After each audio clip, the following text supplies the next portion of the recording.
Thank you all for showing up who care about the fact that homeless people have to sleep on the street. It's a shame in this country, in this city, in every city. I wrote a speech. I wanted to give it to the TV news media. It's really written for them. I'll give it now, but try to understand, I wrote this for the media.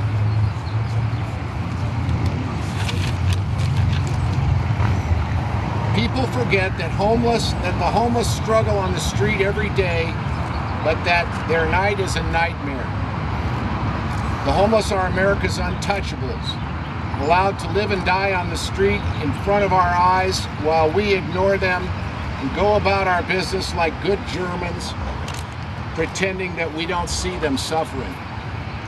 Martin Luther King teaches us that if humans anywhere are oppressed, people everywhere are oppressed.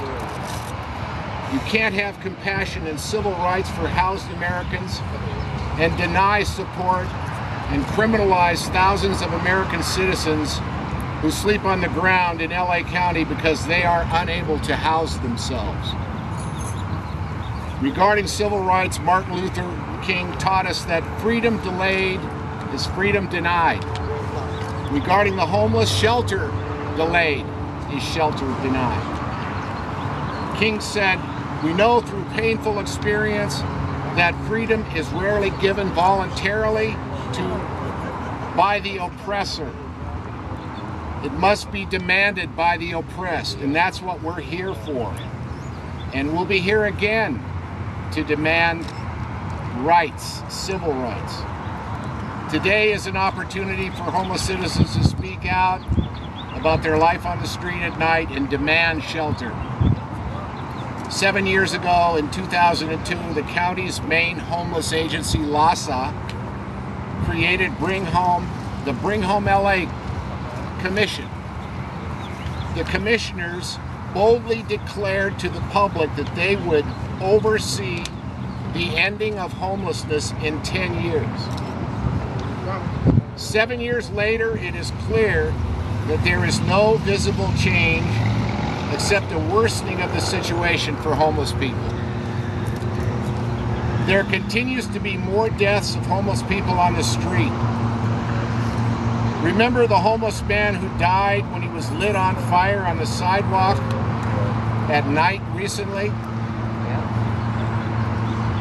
In LA County, thousands of human beings, as many as 80 to 100,000 American citizens, our brothers and sisters, still have nowhere to go at night and no legal right to lay down.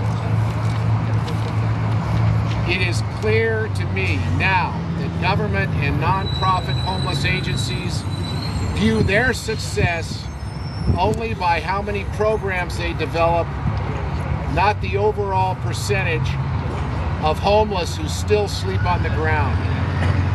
Even if they have a caseworker, their shelter bed programs trickle down while every night the majority of homeless sleep on the ground year after year. It was said by St. Augustine that there are two types of laws. There are just and there are unjust laws. And an unjust law is no law at all. Any law that uplifts the human personality is just.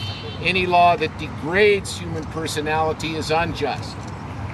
Anti-homeless laws everywhere are unjust because criminalizing people for being caught at night in public with their possessions is clearly unjust and degrading and punishes our fellow citizens for being poor, sick, or both. Anti-camping laws criminalize every homeless person every night. Make them feel uncomfortable so they will move somewhere else is the inevitable conclusion you draw when year after year the homeless are pushed around and pushed to leave town by the police who carry out society's bidding. Shelter has been denied, and temporary organized overnight shelter with caseworker support is being ignored by the establishment. This is a way to provide real basic human support like a private bed, storage, and sanitary facilities that are safe and linked to a caseworker. That's what organized overnight shelter with caseworker support is supposed to be. I have literature here. Please ask me for shelter's literature and our card to get more information about our proposal to protect people at night and not punish them. This plan actually allows the police to protect and serve citizens who happen to be homeless. Please don't forget that for the homeless, every day is a struggle while every night is a nightmare. America is better than this. And thank you. Let's give a round of applause for